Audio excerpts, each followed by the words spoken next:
Mesdames et messieurs, bonjour, bonsoir. Et je dis à nous venons parler ensemble avec nous, c'est Data News. Nous venons parler de ça qui fait actualité là, dans ce moment-là. Et Gampil parle en pile dans le pays voisin. Gampil parle en pile dans le pays voisin. Et côté un paquet de jeunes garçons qui te prennent la mer pour y aller pêcher poisson, qui yo joignent et yon ti canotte et sous la mer dominicain et cap et monter descendre.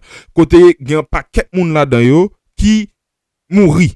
Et là, on prend moun ça pour vérifier qui est sûr, malgré que image, on pas ka montrer image parce que image très terrible pour mettre sur YouTube.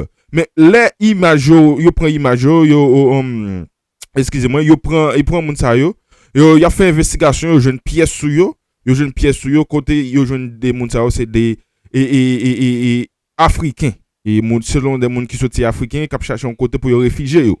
Mais malheureusement pour yo que yo jeune l'homme sur route côté yo pas sorti avec une offre manger, yo pas sorti avec une offre de l'eau et nous ka wè ti kanot la pas fait naufrage.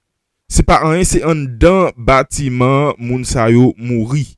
C'est un dans ti kanot là, un dans ti bâtiment yo mouri, c'est parce que yo pas de assez et manger pour yo manger, yo pas de assez de l'eau pour yo boire et grand goût tuer moun sa yo. Ouan soif de l'eau tuer moun sa yo, grand goût tuer moun sa yo, ou ka wè que c'est moun qui mouri longtemps et parce que moi dans image dans photo wa que et zotet chou pas vient encore point chou pas vient encore yo fin chercher ça le monde ça dans ti kanot là longtemps yo fin chercher mais malheureusement pour yo paye yo pas bon et paye yo la ge dans sac pas bon côté pour yo prendre bâtiment pour y aller dans l'autre pays pour y aller chercher la mangeage pour yo manger kounya ça ka fait actualité là n'a retourner back dans pays nous ça ka fait actualité là et pile bandi et 103 ans bio la ge ti maléré be sa piote kembe ya ah ouais.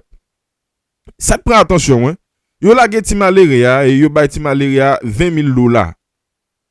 Mais pour gens ti malaria même kol li pa kapote. Ça veut dire nèg yo massacre ti malaria en babaton. Question m'a poser tête moi, est-ce que ti malaria ça li pa mouri? Est-ce que la police yo cherche tuer ou bien gang yo pas fait monsieur confiance, yo cherche kon côté monsieur pour yo tuer. On regarde vidéo ensemble.